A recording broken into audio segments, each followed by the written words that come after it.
Well, this is a case study of a female pelvic mass. And first of all showing you straight away the urinary bladder in longitudinal section. This is the uterus in longitudinal section. This is the cervix, the vagina, the cervix, and here is the uterus. The uterus is intact, is appearing normal in size, measures 8.4 centimeter by 3.1 centimeter. No focal lesions seen. Endometrial canal is central and clear. And the patient is 55 years of age, is in menopause. Now, as I move the probe towards the right side, I see a large complex mass that extends from the region of the right adnexa up to the upper abdominal quadrant. This is the upper abdominal quadrant, and if you see the nature of this mass is cystic as well as solid, and it's a huge mass. And is it vascular? You can see it is a highly vascular mass extending all the way from the now these are the iliac vessels. These are the iliac vessels, and the mass extends above anterior to it, and you can see the vessels within both arterial as well as venous vessels within the mass. Mass is complex with cystic and solid components both. Now you see, if I show you like this, okay, this is the fundus of the uterus, and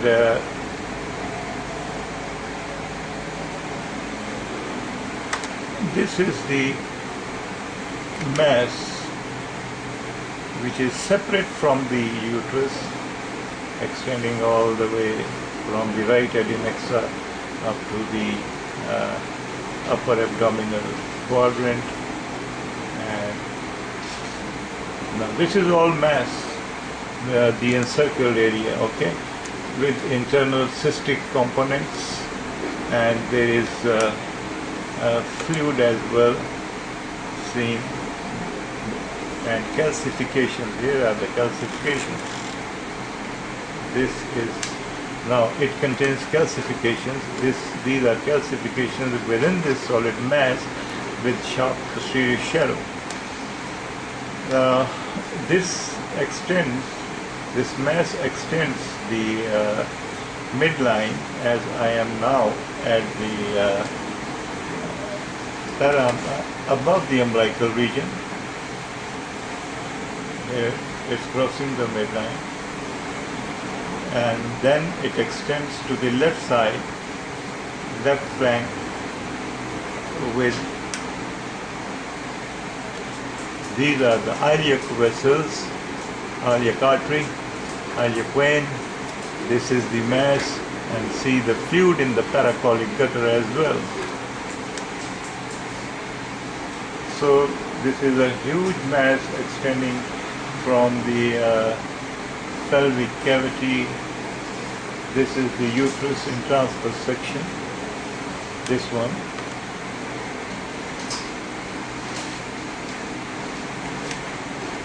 Now this is the uterus in transverse section.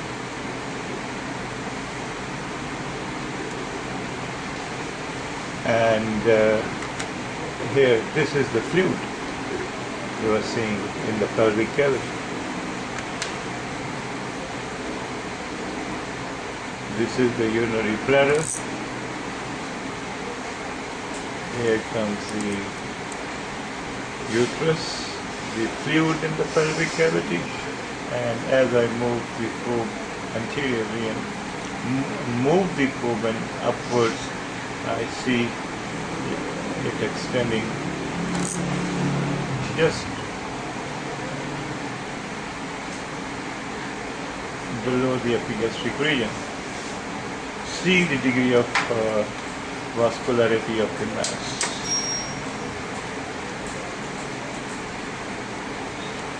Okay.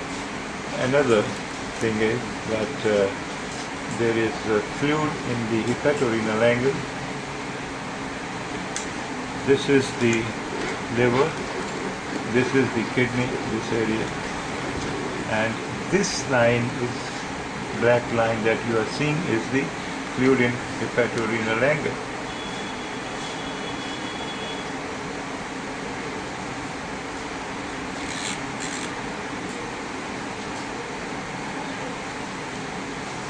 Otherwise, the liver is normal, pancreas is normal, there is no evidence of para-aortic angiodenopathy, and yes, you see from where it starts. This is the mass, this is the aorta, this is the aorta, this is the mass. So this is the fluid around the mass. This is all fluid. This is the mass.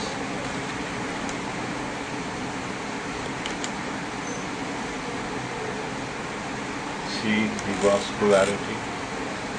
See the left iliac vessels. These are the left iliac vessels. This is the mass. See the vessels within it.